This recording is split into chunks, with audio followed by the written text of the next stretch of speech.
kalau manufacturer yang bagus, dia ada satu model bike tu kira macam ultimate riding experience lah. Kalau macam Yamaha, kita ada R1. Kalau macam Ducati, kita ada Panigale. Kalau Suzuki, kita ada Gixxer. Tapi kalau manufacturer yang bagus, dia ambil satu step lagi. Okay? Kalau macam Suzuki, dia cakap kalau kita buat satu bike yang lagi power daripada Gixxer 1000 tu, buat lagi power. So keluarlah Suzuki Hayabusa.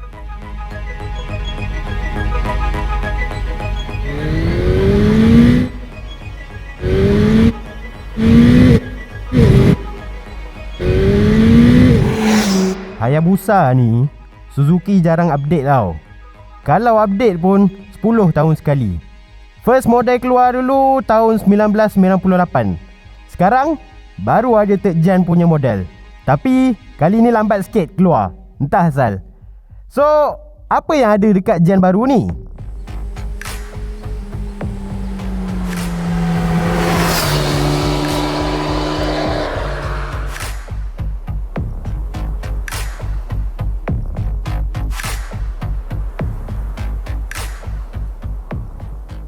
Kalau orang biasa, bila sekilas tengok je, dia akan tanya kenapa bike ni design dia macam ni. Orang kita taste ni basic sikit lah. Design lain sikit dah cakap hodoh. Kita masih confused antara apa tu buruk dan apa tu berbeza. Hayabusa ni berbeza. Hayabusa ni semua orang kenal.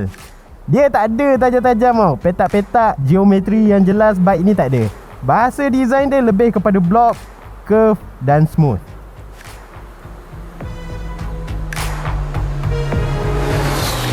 Bike ni tak macam bike yang lain tau. Kalau korang tengok, dia design dia memang gemuk lah. Dekat depan ni lebar. Kalau aku pegang fork dia ni, aku punya tangan ni tak boleh nak tutup. Dia punya fork dia betapa besar fork dia. Okay. Lepas tu, kalau korang tengok bawah ni, dia punya lubang angin ni, korang tak boleh nampak tembus sebab dia tutup habis. Satu benda yang beza pasal bike ni, walaupun dia gemuk, panjang, macam touring, macam gergasi, macam gorgon, dia punya seat height dia. Okay. Seat height dia untuk bike sebesar macam ni surprisingly rendah. Dia punya seat height dia 800mm. Standard bike, okay, standard sport bike 850mm. Ni 50mm lagi rendah. So siapa yang pendek, dia boleh flat footed. Tapi aku recommend siapa yang badan besar, bike ni yang paling sesuai. Sebab dia punya handlebar ni jauh ke depan tau. So kalau siapa tangan pendek ni memang kena tunduk lah. Memang kena berpaut. Tapi kalau badan besar, dia akan selesa. Setengah orang wonder kenapa design Hayabusa dia macam ni. Design dia macam ni sebab masa Suzuki buat benda ni, dia ada satu benchmark je dia orang set. Okay, benchmark ni adalah untuk pergi selaju mungkin. Jadi semua benda yang dia orang buat dekat bike ni adalah untuk tambah kelajuan. Yang paling obvious sekali adalah dia punya design lah. Dia punya design smooth, semua tak ada cut angin. Sampai ke bawah-bawah ni, exhaust semua, header semua dia tutup. Dia buka sikit je, tak nak bagi angin bocor.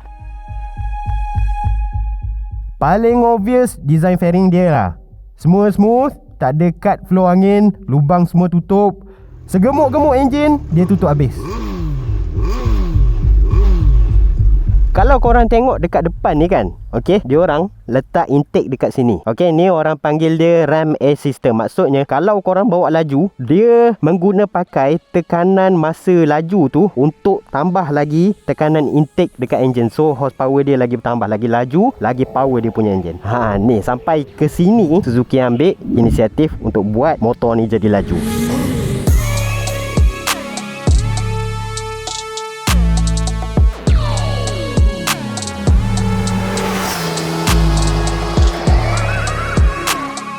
Pada satu ketika dulu, manufacturer berlumba-lumba buat motor yang paling power. Masa zaman tu, motor yang paling laju sekali adalah Honda Blackbird. Bike ni ada 1100cc yang menghasilkan 160 horsepower dan 120 Nm of torque. And dia boleh pergi selaju 270 km sejam. Bike ni dinamakan sempena sebuah jet preset yang boleh memecah rekod speed terlaju dunia, iaitu SR71 Blackbird. And yes, bike ni pun pecah rekod motor terlaju yang orang-orang boleh beli pada masa itulah. Suzuki pun dia nak gak. Zaman ni zaman katana dia orang. Dia orang ni tak suka Honda dapat attention tau. Jadi dia orang pun buat last biji motor khas. Tahun lepas zaman Blackbird keluar, dia orang announce motor baru, Suzuki Hayabusa. Nak cerita betapa confident Suzuki masa ni, nama ni sempena nama burung juga, burung helang. And yes, burung ni merupakan burung terlaju dalam dunia. Bila dia memburu, dia akan dive untuk terkam mangsa, and kelajuan yang dia boleh cecah masa dive tu almost 200 km sejam. Korang tahu kenapa dia dive laju macam tu?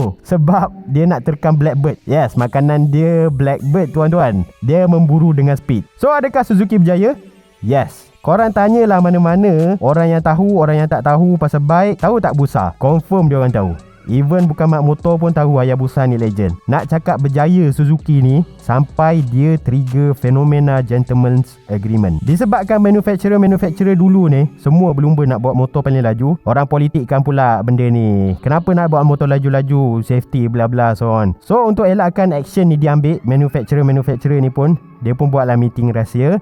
Diorang pun agree apa-apa yang lepas ni kalau korang keluar bike, kalau diorang keluar bike, diorang jangan tulis spek boleh cecah 300 km sejam. So boleh tulis 299 je. So politician ni dia takkan tahu figure sebenar motor ni lah. Dengan menaikkan cc kepada 1300 cc, Hayabusa mampu mengeluarkan kuasa sebanyak 170 horsepower dan 130 Nm of torque, and boleh pergi sampai 300 km sejam. Ni yang first gen punya. Yang second gen pula dia update design sikit, and dia naik cc dari 1300 ke 1340. Of course lagi power. Cuma dekat sini dia dah tak mention lah spec official dia. Sebab gentleman's agreement tu. Model ni lah yang orang paling gilakan. So apa beza dengan third gen punya? Untuk Hayabusa yang baru ni, yang third gen ni, apa beza dia? Dia tambah elektronik lah, senang cerita. Okay, elektronik yang 6 axis EMU tu, yang orang cakap state of the art punya teknologi daripada Suzuki Gixxer yang MotoGP tu, dia masuk dalam ni. Which teknologi ni sangat-sangat diperlukan oleh Hayabusa. Motor yang cc besar, horsepower besar, memang sangat perlu. Antaranya, okay, kalau korang tengok ni, dia punya throttle ni throttle by wire. So bila throttle by wire ni, dia boleh control semua benda. Engine braking boleh adjust, launch control boleh adjust, lift control boleh adjust, traction control boleh adjust, and dia ada ABS, adaptive braking. Maksudnya kalau korang corner, ABS dia react lain sikit berbanding biasa. Lepas tu, benda yang aku suka, kalau korang perasan dekat Hayabusa ni, dia tambah satu lagi feature khas untuk Hayabusa sahaja. Dekat sebelah kiri ni, okay, button biasa untuk control mode. Dekat sebelah kanan ni, korang tengok ada satu button macam cruise control punya button. Yes, ni cruise control. Okay, korang boleh set speed, korang boleh lepas throttle, dia akan maintain speed lah. Tapi ada satu lagi benda yang lain daripada lain Suzuki buat, adalah dia boleh set speed limiter. Speed limiter maksudnya, kalau korang set motor ni 110 km sejam, dia takkan lebih daripada 110 km sejam. Feature ni aku tak tahu macam mana korang nak pakai, tapi aku rasa sangat berguna. Especially kalau siapa-siapa yang nak tiba-tiba datang kan, weh, kau ada Hayabusa lah, aku nak pinjam boleh tak? Korang pun, nah, ambil lah kunci ni. Korang pun set senyap-senyap, speed 70 km sejam. So dia naik, dia akan tanya, kenapa Hayabusa kau slow lah? Korang boleh salahkan dia orang. Sebab kau lah rider noob, tak boleh pergi laju. Tapi untuk rider-rider yang baru ni, tolonglah, okay, tolong jangan test Hayabusa. Ni motor yang orang yang dah biasa bawa motor berat. Okay, ni pesan aku lah. Korang nak dengar tak nak dengar, ikut korang lah. Apa kata kita test speed limiter ni macam mana? Allah Akbar, berat. Jom kita ride.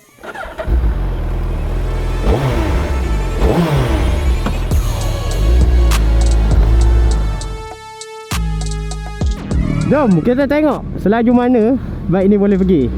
Ada lori je, aku lagi laju daripada lori.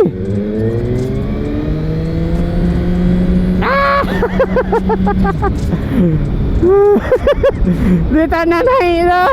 Tukarlah gear rendah paling mana. Paling rendah pun dia takkan lebih daripada 70 km sejam. Memang jadi lah speed limiter ni. Come on.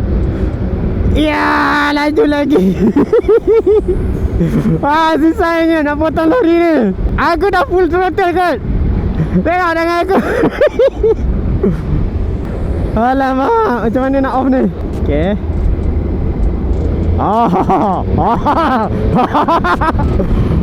Now the power of Hayabusa. Woo! Aku ingatkan dia punya speed limiter ni macam cut off minyak, which kalau macam dia macam rasa macam korang sampai red line, dia Laju, lepas tu macam tu. Dia macam tak smooth lah, macam terbatuk-batuk. Tapi yang aku respectnya Suzuki, dia tak buat macam tu tau. Dia smooth je. Let's say kau ambil 70 km sejam, kau set speed limit.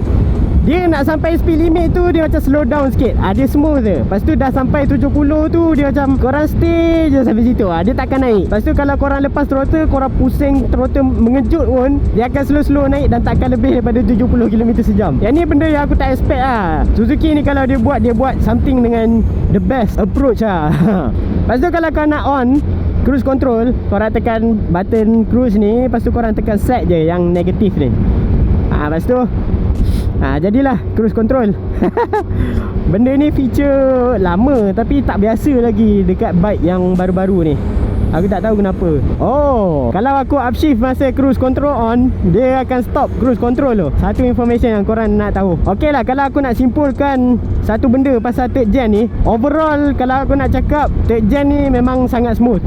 Beza dia sangat smooth. Memang Suzuki ambil masa untuk buat bike ni se-refine mungkin. Lepas tu kau quick shift pula. Quick shifter dia, aku nak cakap antara the best quick shifter yang korang boleh jumpa. Dia punya quick shifter tu, kalau kau upshift, kau downshift, macam butter tau, smooth. Lepas tu engine vibration dia tak ada tau. Ni benda yang aku tak expect pasal Hayabusa ni. Kalau kau bawa 160 km sejam dekat motor lumba, memang confirm korang akan tahu korang tengah pergi laju. Tapi bike ni tak, dia senyap. Dengan engine standard dia senyap, dengan exhaust standardnya senyap. Lepas tu engine vibration macam ada tak ada. Dia rasa macam, boleh aku cakap setanding dengan Goldwing. Opinion aku lah. Maybe Y15 lagi smooth engine dia kan. Itu pandangan korang lah. Tapi yang paling ikonik Hayabusa ni, dia punya power lah. The way dia keluar power tu, dia tak sama macam bike lain tau. Memang ada bike lain yang CC dia lagi besar. Okey, ada juga bike lain macam best pula cruise control tapi tak ada bike yang boleh deliver power tu macam seronok Hayabusa deliver power. Majority bike yang torque dia besar-besar gedabak, CC besar gedabak, korang pulas, torque dia habis, horsepower dia pun habis. Kalau macam motor lumba pula, memang laju lah, boleh pergi laju. Tapi dia punya power tu keluar lambat. Korang kena pulas sepulas-pulasnya baru keluar power dia. Ni motor lumba. Tapi Hayabusa tak, dia punya torque dia keluar lambat. Tapi kalau Hayabusa ni dia lain tau. Dia motor lumba tapi motor touring. So power dia just nice. Dia punya power profile dia just nice. Dia tak sama macam motor lumba 1000cc. Dia punya torque dia keluar awal, RPM 3000, 4000, dia punya pull tu dah memang kuat lah. Lepas tu korang pulas lagi, horsepower dia naik. Horsepower dia pula tak habis.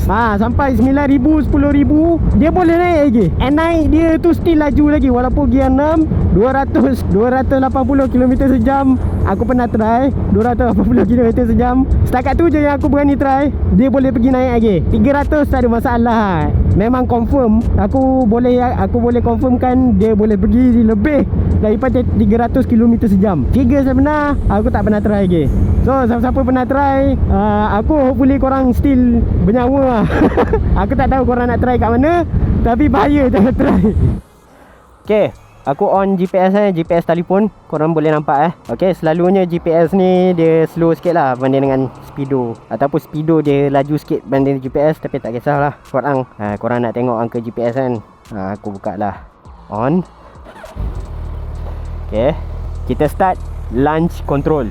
Hold start button and that's it. LC, launch control. Alright, let's go. Top speed Hayabusa. Takut dah. 3, 2, 1, go.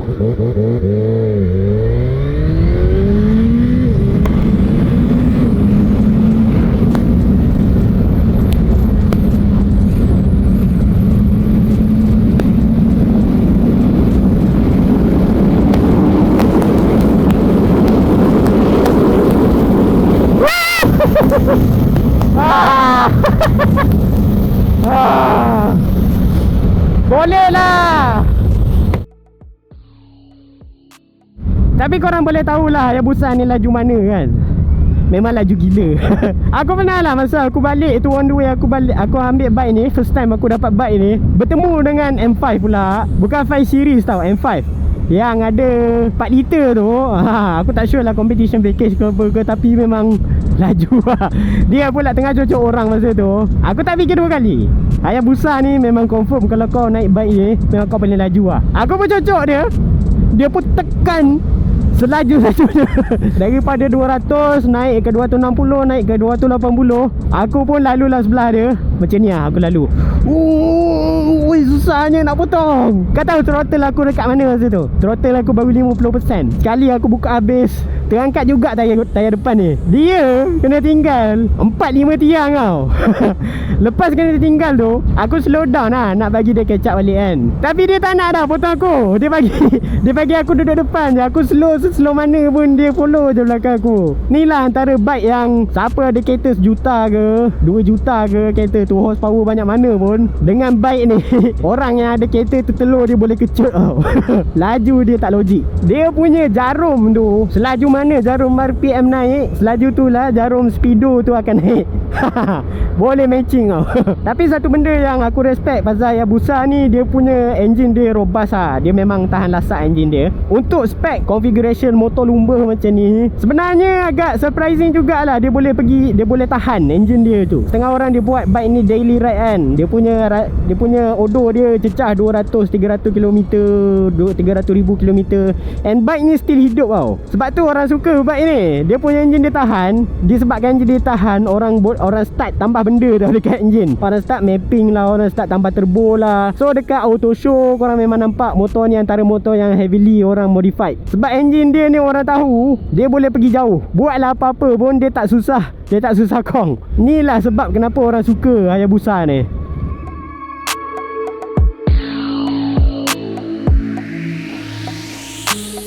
Dalam banyak-banyak bike yang aku try, so far bike ni lah yang bagi aku experience rasa paling special kat atas jalan. Siapa tak kenal Hayabusa kan? Bila berhenti kat trafik je ada je yang tegur, "Bang, tu Hayabusa kan?" Lepas tu tak ada bike yang bagi aku rasa puas hati macam Hayabusa ni. Bike ni satu-satunya bike yang bila korang naik, korang tak perlu risau pasal power lah. Dekat atas jalan ni memang confirm korang akan jadi yang paling power, paling laju. Aku rasa Suzuki layak lah ambil sebanyak masa dia orang nak untuk develop Hayabusa ni. Sebab aku percaya dia orang buat dengan proper. Suzuki bila keluar bike dia bagus. Karakter Hayabusa yang dia orang update ni dari segi rupa, power, handling dia tak hilang tau. Ni benda yang aku suka lah pasal Suzuki ni. Tapi yang baru ni dia lebih refine, jauh lagi sedap daripada yang lama. So, apa pandangan korang?